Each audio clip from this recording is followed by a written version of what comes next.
शब्द प्रमाण माने क्या? तो कहा शाब्द प्रमायाः करणम शब्द प्रमाणम भवति।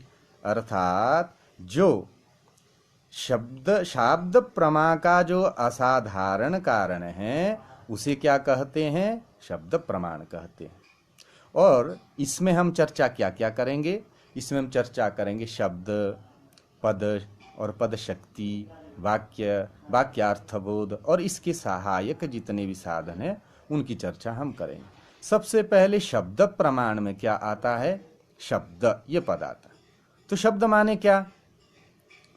शब्द, शब्द का क्या अर्थ है? शब्द से क्या ग्रहण कर लिया? क्या घटपट आदि इत्यादि शब्दों का ग्रहण होता है, अथवा जो पशु इत्यादि के द्वारा किया, अथवा तुर्यादि जो है ध्वनि की जाती उसका ग्रहण होगा? यहाँ शब्द प्रमाण से शब्द इस पद से किसका ग्रहण होगा, ये चर्चा का विषय।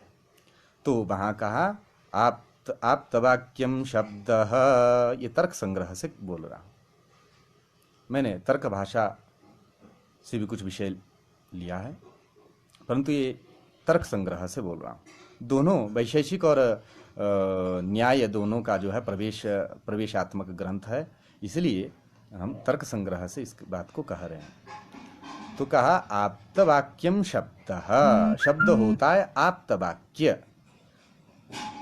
अब आप्तवाक्य शब्द होता है, अब जिज्ञासा होती है आप्त क्या चीज है? तो कहा आप्तस्तु यथार्थ वक्ता, आप्त तो होता है जो यथार्थ कहे। यथार्थ माने क्या? जो जैसा है उसे ठीक वैसा ही कहना, उसको आप्त कहते हैं। इसलिए आप्त जो वाक्य है वह शब्द है।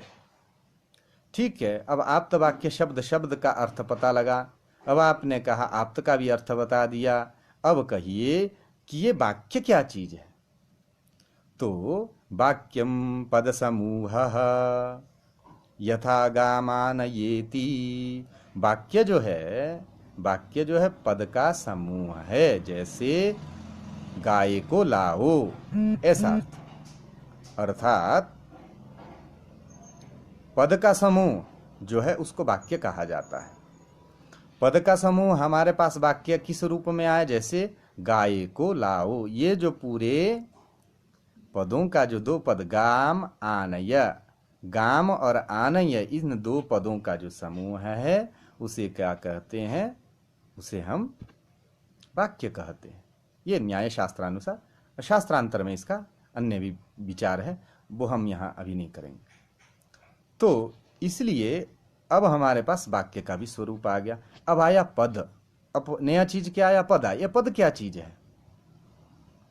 तो कहा शक्तम पदम, जो शक्ति से संपन्न है, युक्त है, उसे पद कहते हैं। अर्थात जिसमें वाच्यवाचक भाव होता है उसे पद कहा जाता है। अब पद भी स्पष्ट हुआ। अब ये शक्ति क्या चीज है?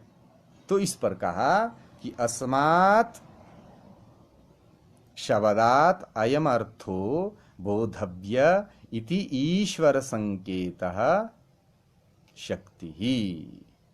इस पद से यह अर्थ जानना चाहिए, ऐसा जो ईश्वर का संकेत है उसे शक्ति कहते हैं। तो इस शक्ति को वाच्यवाचक भाव भी कहते हैं, ये भी आपको जानना चाहिए। तो इस प्रकार से हमारे पास संपूर्ण इस शब्द प्रमाण के अंतर्गत इन समस्त विषयों का संग्रह होता है। और फिर जो वाक्यार्थ के बोध में कुछ एक अन्य साधनों का भी हमें आवश्यकता होती है, जैसे आकांक्षा, योग्यता, सन्निधि, ये वाक्यार्थ के ज्ञान बोध करने में ये सहायक होती है। और एक चतुर्थ और है तात्पर्य, इससे भी हमें वाक्यार्थ बोध में जो है सहायता होती है। आकांक्षा जो है, आकांक्षा माने किसी पद का दूसरे पद के अभाव में उसका शाब्द बोध में बाधा आना, शाब्द बोध ना होना, उसे आकांक्षा कहते हैं। और फिर है हमारे पास योग्यता, और उसके बाद है हमारे पास सन्निधि। सन्निधि माने अब आपने गाम ऐसा शब्द बोला प्रातः, सायंकाल बोला आपने आनय, तो इसका इन दोनों शब्द का कोई संबंध ना होने पर, जो इस सन्निधि का अभाव होने से वाक्यार्थ में बाधा आएगा। और योग्यता में भी ऐसे ही है कि हमें जो जिस पद से जो अर्थ बोधित होना चाहिए उस वाक्यार्थ का यदि वहां बाध हो रहा हो तो योग्यता नहीं होती, जिससे हमें वाक्यार्थ बोध में समस्या होती। तात्पर्य शब्द का भी हमारे शब्दार्थ बोध में, वाक्यार्थ बोध में जो है विशेष महत्व है। तात्पर्य जो है, तात्पर्य माने किसी ने कहा सैंधव आनय, सैंधवम आनय ऐसा कहा। यहां सैंधव इस शब्द के दो अर्थ है, एक नमक भी अर्थ है, दूसरा अश्व भी अर्थ है। अब हमें तात्पर्य, वक्ता का तात्पर्य देखना पड़ेगा।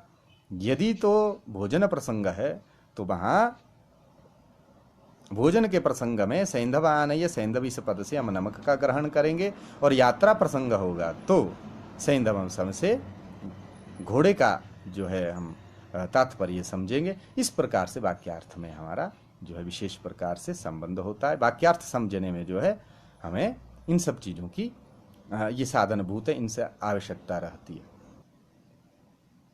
वाक्य दो प्रकार का बताया, कौन कौन सा कहा वैदिक और लौकिक। वैदिक और लौकिक भेद से वाक्य दो प्रकार का है। वहां वैदिक शब्द माने, वैदिक माने क्या, जितना भी वेद पद से पहले ही कह दिया हमने, वेद पद से माने मंत्र ब्राह्मण योर वेद नाम ध्येयम। इसलिए मंत्र ब्राह्मणात्मक वेद जो है उसको, उसके जितना भी वाक्य वो वैदिक वाक्य है, वो जो है वैदिक वाक्य के अंतर्गत आता है। और वैदिक इस शब्द की व्युत्पत्ति कैसे होती है, वेदेषु विहितः, इस ये अभिप्राय में वेद शब्द में ठक प्रत्यय करने पर वैदिक शब्द बनता है।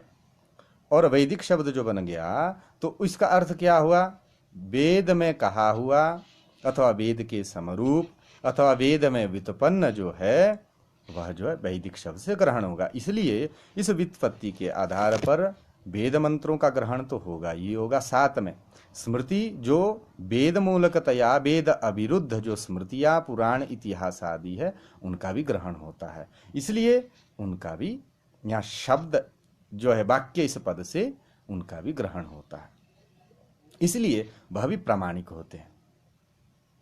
और दूसरा है लौकिक पद। लौकिक पद से माने लौकिक इस लोक के पुरुष के द्वारा, किसी भी पुरुष के द्वारा कहा हुआ वाक्य। वह वाक्य जो है कब प्रमाण होता है, किसी भी व्यक्ति ने कह दिया वो प्रमाण नहीं होता है। वो कब प्रमाण होता है, वह प्रमाण होता है जब वह वाक्य आप्तत्व हो, अर्थात आप्त जब हो। आप्त कैसे होगा, जब आप्त माने यथार्थ अनुभव, यथार्थ हो। इस प्रकार से लौकिक और वैदिक वचनों को प्रमाण रूप से सभी विद्वानों को जानना चाहिए।